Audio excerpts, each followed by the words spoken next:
بسم اللہ الرحمن الرحیم۔ محترم ناظرین، السلام علیکم ورحمۃ اللہ وبرکاتہ۔ ثانیہ بجوڑ نے پوری امت کو نڈھال کر دیا۔ تفصیلات کے مطابق جمعیت علماء اسلام کے سربراہ حضرت مولانا فضل الرحمان صاحب دامت برکاتہم العالیہ نے کہا ہے کہ ثانیہ باجوڑ نے پوری امت کو نڈھال کر دیا ہے۔ باجوڑ میں امن کنونشن کے نام سے ورکرز کنونشن منعقد کیا گیا تھا، مگر صفاقوں نے امن کے نام سے ہونے والے مسلمانوں کے اس اجتماع پر حملہ کیا۔ اپنے ایک بیان میں مولانا فضل الرحمان صاحب دامت برکاتہم العالیہ نے کہا کہ ہمارے 40 لوگ شہید اور 100 سے 200 کے درمیان زخمی ہیں۔ باجوڑ ثانیہ دل کو دہلا دینے والا کربناک واقعہ ہے۔ یہ حملہ صرف جمعیت علماء اسلام پر نہیں بلکہ پورے پاکستان اور امت مسلمہ پر حملہ ہے۔ انہوں نے کہا کہ اللہ تعالیٰ فساد کرنے والوں کو پسند نہیں کرتا۔ یہ ایک نظریاتی جنگ ہے کہ ایک طرف امن کے علم بردار ہیں اور دوسری طرف فساد کے علم بردار، جو تمام مسلمانوں کو کافر کہتے ہیں۔ حضرت مولانا فضل الرحمان صاحب دامت برکاتہم العالیہ نے کہا کہ ملک دشمنوں کے خلاف ہماری امن کی تحریک جاری رہے گی۔ ہم امت مسلمہ اور پاکستان کی بقا کی جنگ لڑیں گے اور اس میں انشاءاللہ سرخرو ہوں گے۔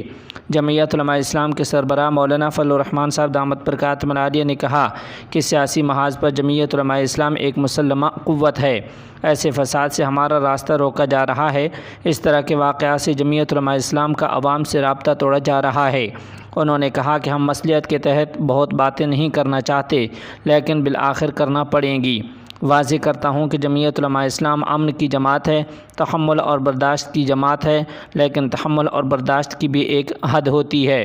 ادھر دوسری جانب حضرت مولانا سید مختار الدین شاہ صاحب دامت برکاتہم العالیہ نے تعزیتی پیغام جاری کرتے ہوئے کہا ہے کہ باجوڑ میں جمعیت علماء اسلام کے کارکنوں وغیرہ کے تربیتی اجتماع کے دوران ایک دردناک ثانیہ پیش آیا، جس میں کئی علماء، طلباء کرام اور عام مسلمان شہید ہوئے اور بہت سے زخمی ہوئے ہیں۔ یہ بہت ہی اندوہناک حادثہ ہے اور علماء اور صلحاء پر یہ پہلا دھماکہ نہیں بلکہ ایسے واقعات بار بار ہو چکے ہیں۔ یہ علماء اور صلحاء کے خلاف سوچی سمجھی سازش ہے، جس کی منصوبہ سازی کرنے والے یہود و ہنود اور دشمنان اسلام ہی ہو سکتے ہیں۔ انہوں نے کہا کہ ہم قائد جمعیت حضرت مولانا فضل الرحمان صاحب دامت برکاتہم العالیہ سمیت جمعیت علماء اسلام کی پوری قیادت، تمام اراکین اور ثانیہ میں شہید ہونے والے تمام مسلمانوں کے لواحقین کے ساتھ اس غم میں شریک ہیں، اور ہم ان کے لیے دعا گو ہیں کہ اللہ تعالیٰ ان کو صبر جمیل اور اجر جزیل عطا فرمائے۔ اللہ تعالیٰ تمام شہداء کی شہادتوں کو قبول فرمائے اور تمام زخمیوں کو شفائے کاملہ عاجلہ مستمرہ نصیب فرمائے، اور جن لوگوں نے یہ ظلم کیا ہے اور جو اس طرح کے منصوبے تیار کرتے ہیں، اللہ تعالیٰ ان کو تباہ و برباد کرے۔ ادھر غیر ملکی خبر ایجنسی کے مطابق العدم دہشت گرد تنظیم داعش نے اتوار کو باجوڑ کے صدر مقام خار میں جمعیت علماء اسلام کے ورکرز کنونشن میں ہونے والے دھماکے کی ذمہ داری قبول کر لی ہے۔ حملے میں 40 افراد شہید اور 100 سے زائد زخمی ہوئے ہیں۔ دریں اثنا دھماکے کی FIR تھانہ CTD باجوڑ میں درج کر لی گئی ہے۔ SHO خار نیاز محمد کی مدعیت میں درج FIR میں نامعلوم حملہ آور کو نامزد کیا گیا ہے، جس میں دہشت گردی، قتل، اقدام قتل اور دیگر دفعات شامل کی گئی ہیں۔ FIR درج ہونے کے بعد دھماکے کی تحقیقات کے لیے قائم انکوائری ٹیم نے جائے وقوع کا دورہ کیا۔ SP CTD کی سربراہی میں ٹیم نے جائے وقوع سے شواہد اکٹھے کیے اور تحقیقاتی ٹیم نے زخمیوں کے بیانات بھی قلم بند کیے ہیں۔ ایک سینئر اہلکار نے دعویٰ کیا کہ ممکنہ طور پر اس حملے میں داعش ملوث تھی۔ اس کے بارے میں کوئی سوال نہیں۔ سیکورٹی حکام نے بتایا کہ ضلع میں بم دھماکے کے حوالے سے کوئی دھمکی نہیں تھی۔ حالیہ کچھ عرصوں میں داعش کا مقامی دھڑا جمعیت علماء اسلام پر حملوں میں ملوث رہا ہے۔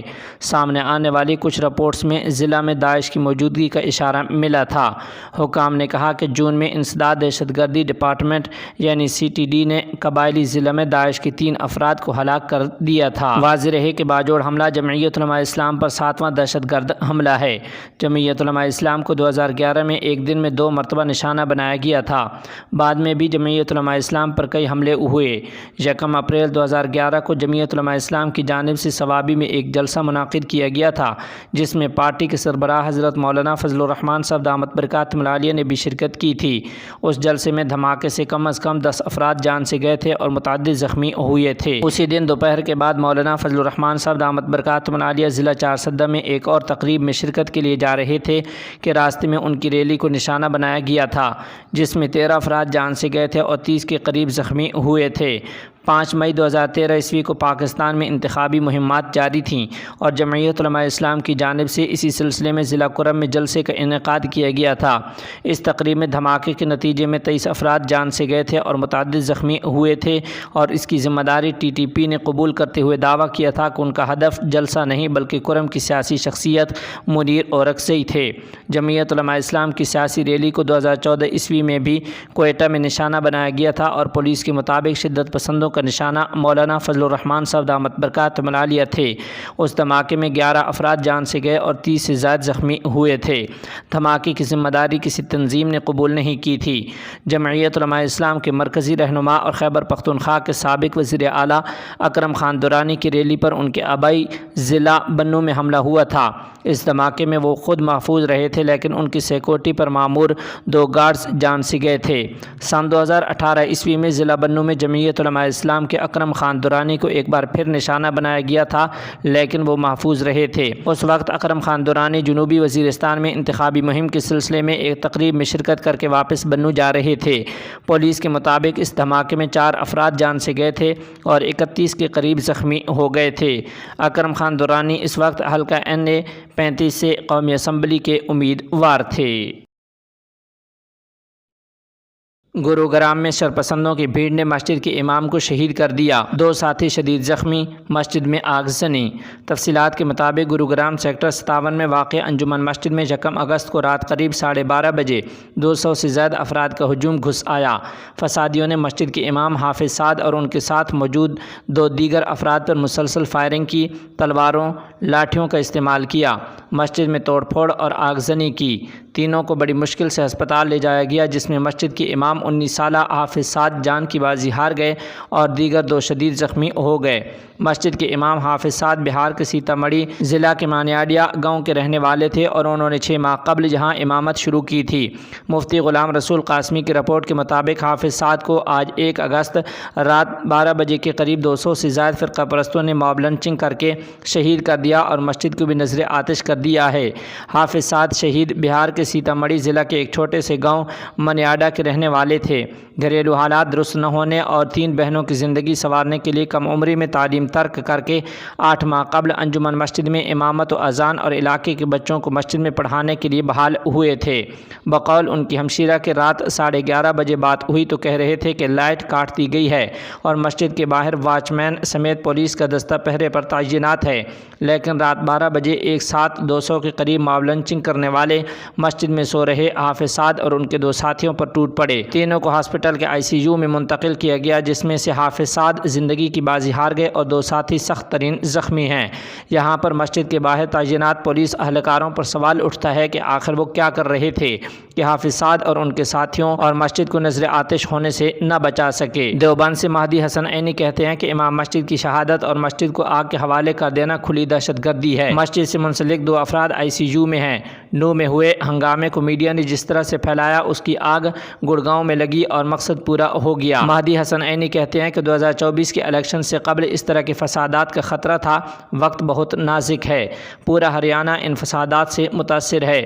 انہوں نے کہا کہ بہت سوچ سمجھ کر منظم اور مثبت انداز سے اس پورے معاملے کو ہینڈل کرنا ہوگا۔ زمانے سے جو نفرت بویا گیا تھا اس کے نتیجے میں جنونی دہشت گردوں کے دماغ پر خون سوار ہے۔ ممبئی جے پور ایکسپریس میں ایک دہشت گرد نے 3 مسلمانوں اور اپنے ایک سینئر افسر کو تابڑتوڑ فائرنگ کے ذریعے موت کی نیند سلا دیا ہے۔ انہوں نے کہا کہ سر جوڑ کر 2 ٹوک انداز میں حکومت سے بات چیت کی جائے اور اس مسئلے کا حل نکالا جائے اس سے پہلے کہ یہ آگ ملک کے دوسرے حصوں کو اپنی لپیٹ میں لے لے۔ ملک کی تعمیر نو کا وقت ہے، اس کی ترقی میں سب مل کر حصہ لیں۔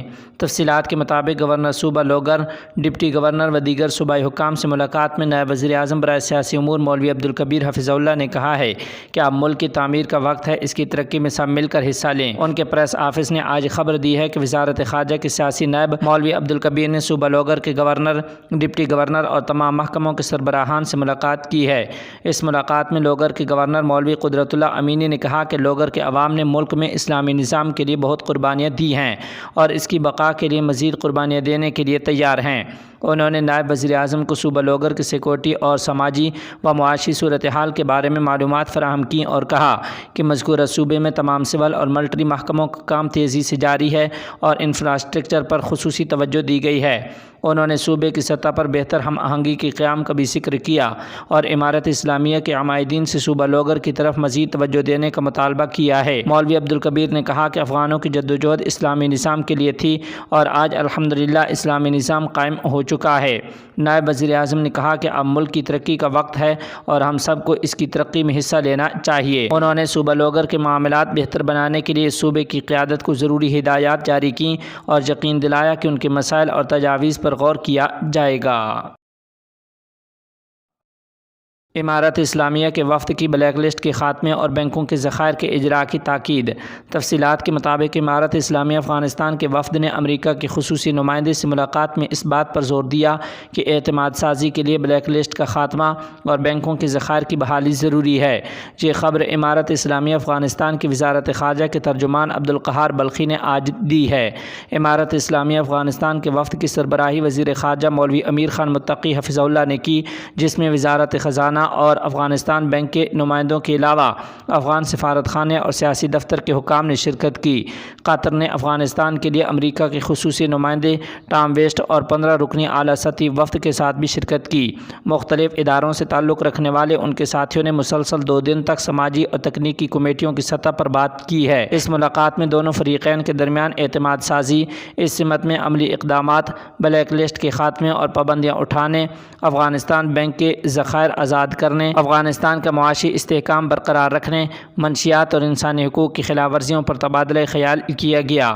انہوں نے مزید کہا کہ امارت اسلامی افغانستان نے ایک بار پھر اس بات پر زور دیا کہ اعتماد سازی کے لیے بلیک لسٹ کا خاتمہ اور بینکوں کے ذخائر کی بحالی ضروری ہے تاکہ افغان غیر ملکی امداد کے بغیر اپنی معیشت خود بنا سکیں۔ اس کے علاوہ انسانی ہمدردی کی بنیاد پر امداد اور دنیا بھر میں افغانوں کی کونسلر خدمات تک رسائی بھی اہم امور تھے جن پر بات چیت کی گئی۔ اسے ایک مثبت پیش رفت قرار دیا گیا کہ افغان بینکوں پر سے زیادہ تر پابندیاں ہٹا دی گئی ہیں اور ان کے لیے لین دین آسان ہو گیا ہے۔ انہوں نے کہا کہ دونوں فریق اس طرح کی ملاقاتوں، افہام و تفہیم اور بات چیت کو جاری رکھنے پر زور دیتے رہے۔ امارت اسلامیہ علماء کرام اور مدارس کے اساتذہ کے مسائل کے حل کے لیے کوشاں ہے۔ تفصیلات کے مطابق رئیس الوزراء کے انتظامی معاون نے گزشتہ روز صوبہ فاریاب کے متعدد نابینا حفاظ اور دینی مدارس کے اساتذہ کرام سے ملاقات کی ہے۔ ملاقات میں میمنہ شہر کے دارالحفاظ کے استاذ قاری جان محمد نے اپنے ساتھیوں کی نمائندگی میں گفتگو کی اور ملک میں امن و امان کی صورتحال یقینی بنانے اور اسلامی نظام حکومت پر اطمینان کا اظہار کیا۔ انہوں نے کہا کہ سابق دور حکومت میں تعلیم و تربیت کی صورتحال کو ترقی اور دینی مدارس کے اساتذہ سمیت دارالحفاظ کے اساتذہ کے مسائل پر کوئی توجہ نہیں دی گئی۔ امارت اسلامیہ کی قیادت اس پہلو پر توجہ دیں۔ مولوی عبدالسلام حنفی نے ملک کے بچوں کی اسلامی روح کے مطابق تربیت کے سلسلے میں حفاظ اور دینی مدارس کے اساتذہ کی محنت اور کوششوں کو سراہا۔ انہوں نے کہا کہ امارت اسلامیہ عوام بالخصوص علماء کرام اور مدارس کے اساتذہ کے مسائل کو اپنے وسائل کے دائرۂ کار میں حل کرنے کی کوشش کر رہی ہے۔ سرکاری ادارے لوگوں کے مسائل حل کرنے کی کوشش کر رہے ہیں۔ تفصیلات کے مطابق رئیس الوزراء کے نائب برائے سیاسی امور مولوی عبدالکبیر نے آج پکتیا صوبے کے متعدد قبائلی رہنماؤں اور علماء کرام سے ملاقات کی، جس میں پکتیا کے ضلع روحانی بابا کے مقامی عہدیدار بھی موجود تھے۔ مذکورہ ضلع میں لوگوں کے حالات زندگی اور ان کے مطالبات پر تبادلہ خیال کیا گیا۔ وفد میں شامل رہنماؤں نے کہا کہ وہ دیگر افغانوں کی طرح امارت اسلامیہ کے ساتھ تعاون کرتے ہیں اور مقامی اداروں سے رابطے میں ہیں۔ انہوں نے ضلع روحانی بابا کے متعلقہ علاقوں میں تعلیم، صحت اور مواصلات کے شعبے میں خدمات کی فراہمی کے لیے اپنی تجاویز انہیں تحریری طور پر پیش کیں۔ اس موقع پر مولوی عبداللطیف نے کہا کہ حکومتی ادارے لوگوں کے مسائل حل کرنے اور ان کی بنیادی ضروریات کو پورا کرنے کے لیے کوشاں ہیں۔ انہوں نے کہا کہ بنیادی خدمات تک رسائی عوام کا حق ہے اور وہ ضلع روحانی بابا میں عوام کے مسائل کے حل کے لیے متعلقہ اداروں کو ہدایات دیں گے۔ OIC کا قرآن کو نذر آتش کرنے کے واقعات پر مغربی رد عمل پر اظہار مایوسی۔ تفصیلات کے مطابق OIC نے پیر کے روز سویڈن اور ڈنمارک میں قرآن پاک کو نذر آتش کرنے کے واقعات پر مغربی رد عمل پر مایوسی کا اظہار کیا ہے۔ جدہ میں قائم 57 رکن ممالک پر مشتمل تنظیم نے اس معاملے پر ایک غیر معمولی ورچوئل اجلاس منعقد کیا۔ تنظیم کے سیکرٹری جنرل حسین ابراہیم طاہا نے افتتاحی سیشن سے خطاب میں دونوں ممالک سے قرآن مجید کی بے حرمتی کو روکنے کا مطالبہ کیا اور اس بات پر مایوسی کا اظہار کیا کہ اس سلسلے میں سویڈن اور ڈنمارک کی جانب سے اب تک کوئی اقدامات نہیں کیے گئے ہیں۔ انہوں نے کہا کہ یہ بدقسمتی کی بات ہے کہ آزادی اظہار کا دعویٰ کرنے والے متعلقہ حکام بین الاقوامی قوانین کے برخلاف ایسی کارروائیوں کو دہرانے کی اجازت دے رہے ہیں جس سے مذاہب کے احترام میں کمی واقع ہوتی ہے۔ واضح رہے کہ جس وقت حسین طاہا یہ تقریر کر رہے تھے، ادھر دوسری جانب اسٹاک ہوم میں مسلمانوں کی مقدس کتاب کے ایک اور تازہ واقعہ میں بے حرمتی کی گئی ہے اور 2 افراد نے قرآن مجید کے نسخے کو آگ لگا دی ہے۔